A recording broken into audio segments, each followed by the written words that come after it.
नमस्कार, स्वागत है आपका जनगण मन 24/7 पर, जो कि मेरा यूट्यूब चैनल है। आप उसे लाइक करें, सब्सक्राइब करें और लगातार आपके सुझाव और कमेंट्स मुझे मिल रहे हैं और बहुत अच्छा लगता है और बहुत ताकत भी इस चीज़ से मिलती है। लेकिन लगातार हमारा एक फ़ोकस इलेक्ट्रॉनिक वोटिंग मशीन्स और जो इलेक्शन में हुए फ्रॉड को लेकर बना हुआ है और बहुत ही एक महत्वपूर्ण बिंदु है, जिस पर मैं आपसे लगातार अलग-अलग लोगों से बातचीत करती हूँ।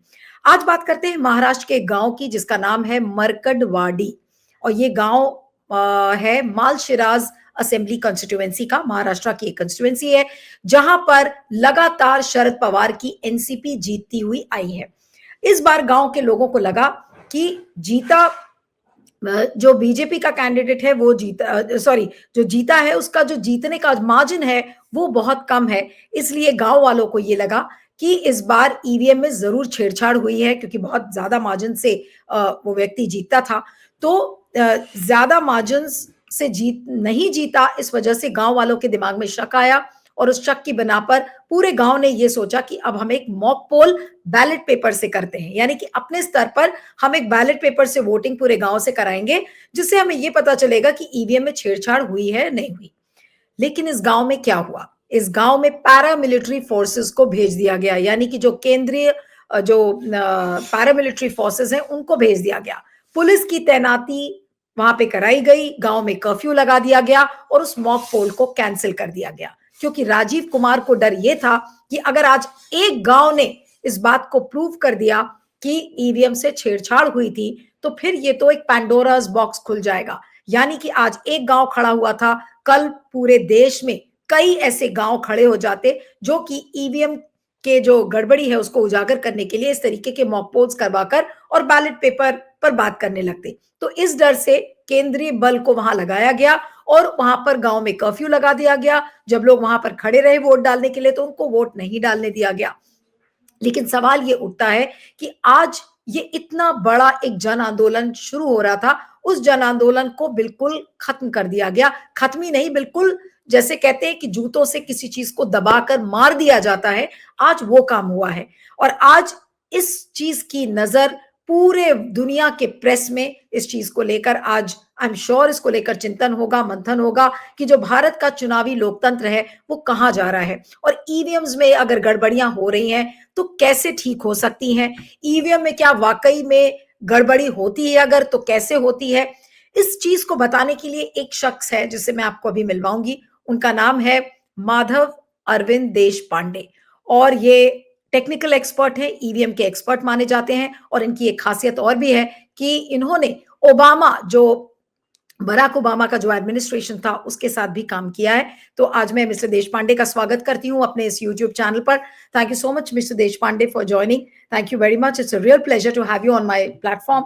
लेकिन जो आज मरकटवाड़ी में हुआ सर, मैं क्योंकि ये मामला पूरा ईवीएम से जुड़ा हुआ था, इसलिए मैंने सोचा कि आज इस पर आपसे बात करनी चाहिए कि आज लोगों के पूरे गांव के मन में ये शक था कि ईवीएम से छेड़छाड़ हुई और इसलिए उन्होंने ये डिसाइड किया कि आज बैलेट पेपर से एक मॉक पोल होना चाहिए।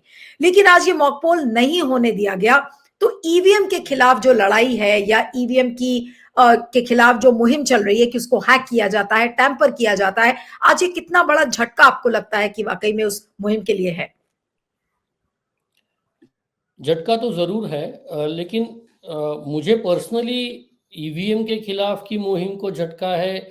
इसका इसका दुख होने से ज़्यादा दुख ये हो गया कि ये लोकतंत्र में जो बुनियादी लोकतंत्र के विचार है उसमें है कि अगर आपके विचार जो सत्ता में है उनसे नहीं मिलते तो भी आप उन विचारों को प्रकट कर सकते हो, आप वो बातें बोल सकते हो। जब तक आप हिंसा नहीं करते, अहिंसक जब तक आपका सब चालू है, तब तक ये विचार आपको पूरा अधिकार है कि आपके विचार बोले, उन पे कृति करे। तो ये विचार जो था कि ईवीएम, हमारे गांव में ईवीएम, ये विचार के मूलधारा क्या थी कि हमारे गांव में हमने जितने वोट कैंडिडेट को दिए थे उसे कई कम वोट उस कैंडिडेट को हमारे गांव से मिले। ये इनका विश्वास था। ये विश्वास शायद बुनियादी भी हो सकता है क्योंकि फॉर्म 20 में कैंडिडेट को हर पोलिंग बूथ पे कितने वोट मिले इसका आंकड़ा मिल जाता है।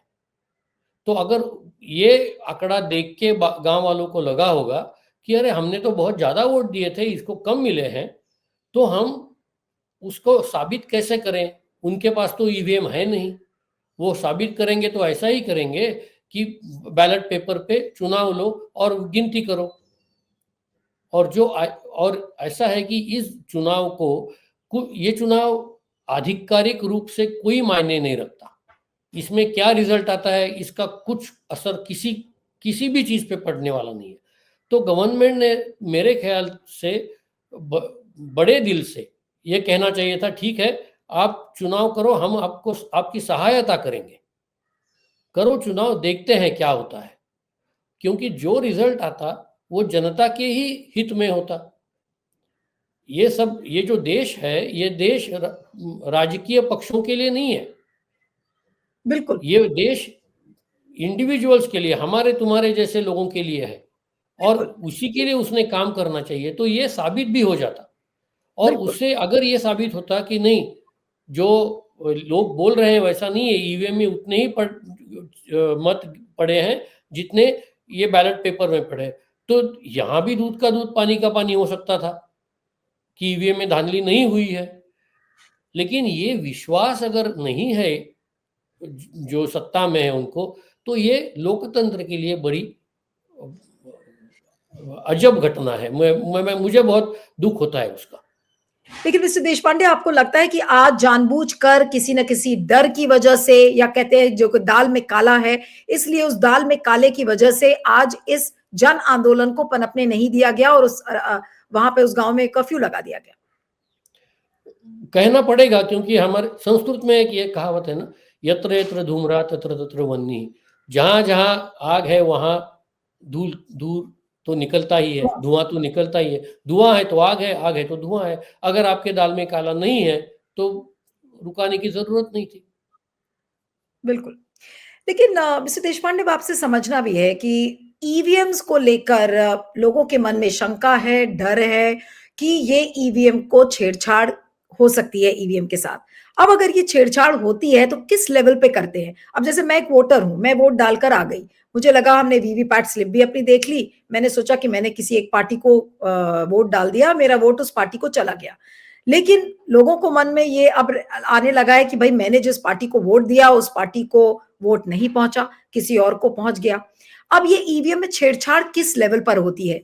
क्या उस बूथ पर होती है? क्या स्टेट का जो इलेक्शन कमीशन का ऑफिस है वहां पर होती है, या फिर जो दिल्ली का इलेक्शन कमीशन ऑफिस है वहां से होती है? ये जो टेक्निकल जो पूरा जो कनेक्शन है, ये क्या है, किससे कैसे किस लेवल पर छेड़छाड़ होती है? जी। अभी मैं जो कहूंगा उसके लिए मेरे पास सबूत है नहीं, मैं सिर्फ टेक्निकल बात करूंगा। जी। तो ऐसा है कि 3 प्रकार के छेड़छाड़ हो सकती है। हैकिंग तो नहीं हो सकता क्योंकि वो कनेक्टेड नहीं है, लेकिन उसमें जो वीवीपैट में जो प्रोग्राम है, हैकिंग नहीं हो सकती लेकिन मैनिपुलेट किया जा सकता है, मैनिपुलेट किया जा सकता है। और वो मैनिपुलेशन जो है उसके लिए आपको बटन कुछ दबाने की जाने की जरूरत नहीं है। वो मैनिपुलेशन प्रोग्राम को दी गए डेटा से हो सकती है। प्रोग्राम बदला नहीं जा सकता क्योंकि प्रोग्राम वन टाइम प्रोग्रामेबल है, तो वो नहीं बदला जा सकता। लेकिन वो प्रोग्राम जो डेटा पे काम करता है उससे अगर आप कुछ एडिशनल डेटा दे दो, अधिक डेटा दे दो, और प्रोग्राम ऐसे ही लिखा गया है पहले से कि अगर अधिक डेटा आता है तो उसका किस तरह से उसने इस्तेमाल करना है डेटा का।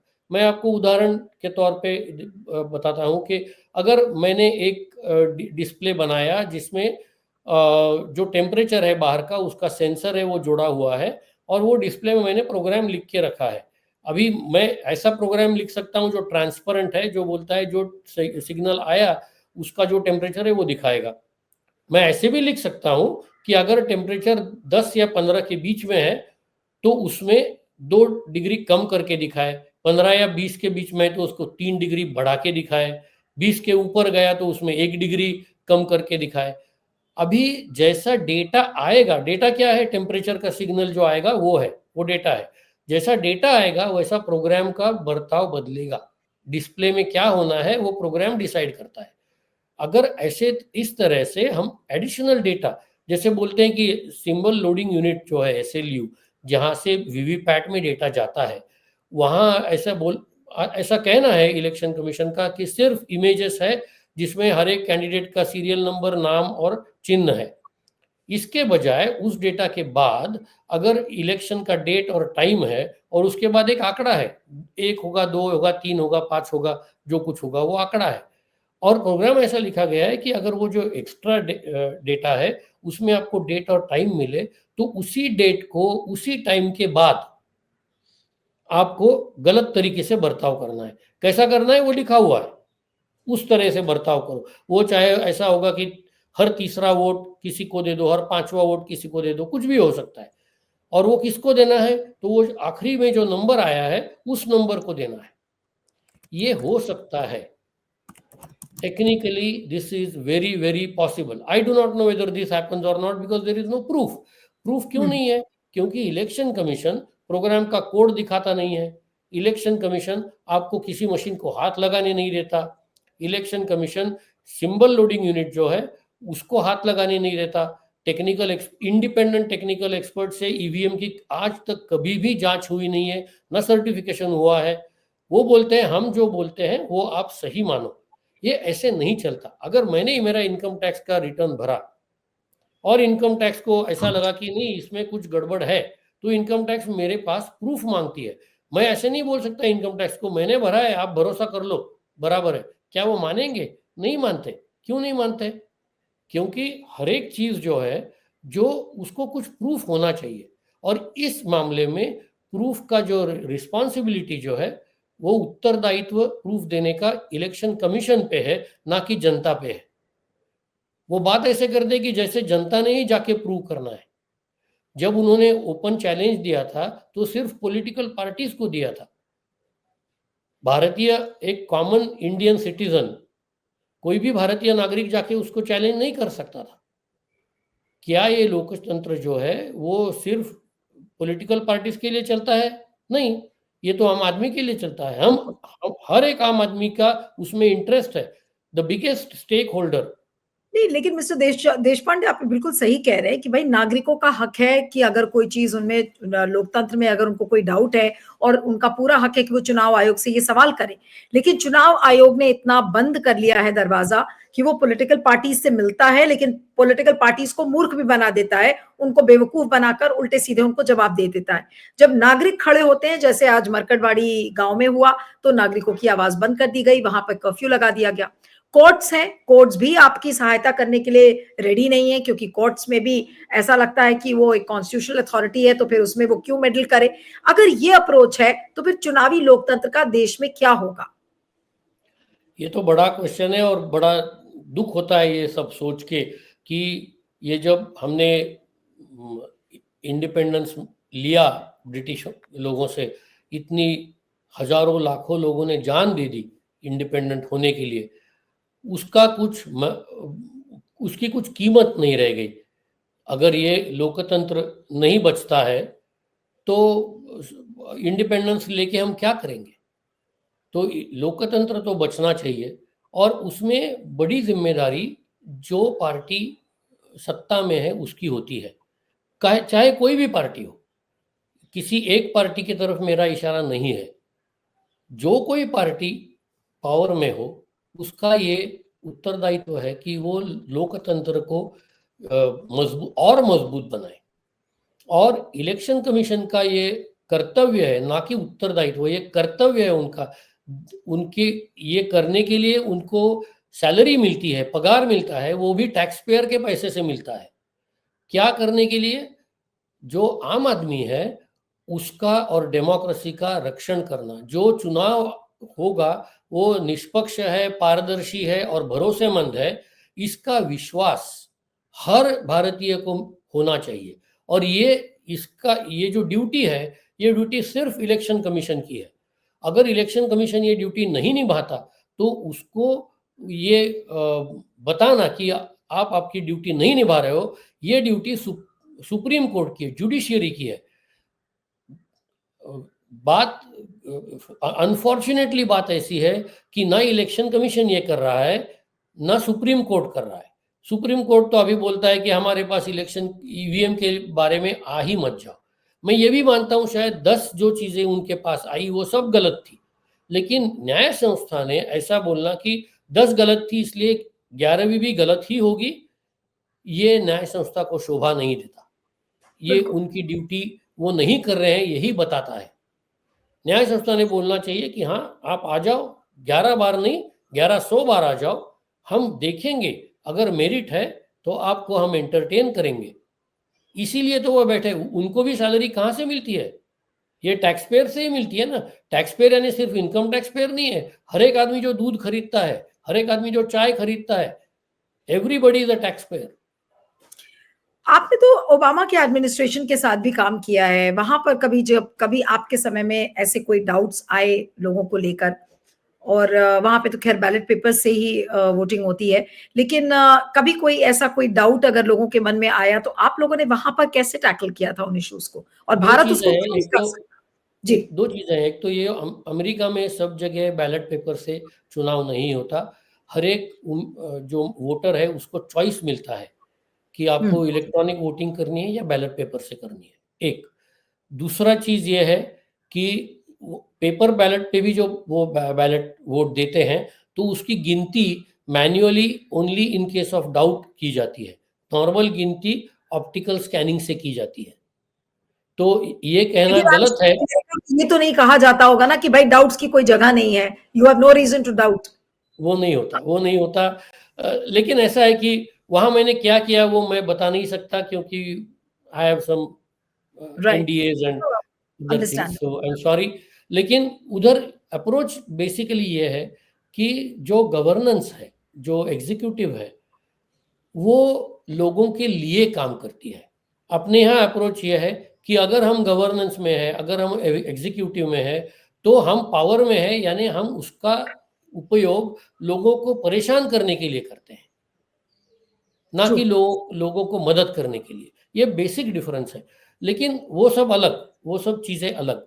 यहाँ मुझे यही कहना है कि अगर भले 10 बार नहीं 10,000 बार गलत चीज लेके सुप्रीम कोर्ट लोग पहुंच गए, तब भी आप उनको उनको उनके लिए दरवाजा बंद आपने करना ठीक नहीं है। ये न्यायपालिका का काम नहीं है। न्यायपालिका का काम यही है कि वो सुने और सुनने के बाद डिसाइड करे कि ये ठीक है या नहीं। और ये भी चीज है कि ये इतनी टेक्निकल चीजों में न्यायपालिका को एक्सपर्टीज होती नहीं है, और उसकी एक्सपेक्टेशन भी नहीं है कि उनको एक्सपर्टीज हो। लेकिन उन्होंने इसके लिए एक टेक्निकल कमिटी बनानी चाहिए।